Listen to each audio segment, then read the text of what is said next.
to create a Skrill account. As you guys can see, I've already installed the application. Now right here at the bottom, you can see the register button. Click on it right now. And once you do that, all you need to do is click on this accept all button. Now this is it. It's gonna ask you to set up your Skrill account. I cannot show you guys due to your privacy reason.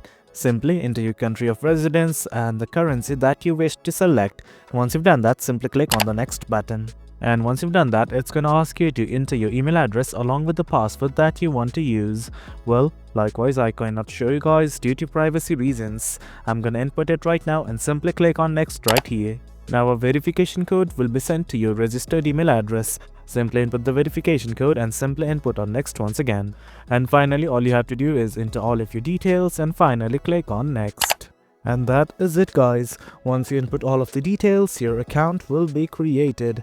Well, that is it, guys. That's how you create your Skrill account.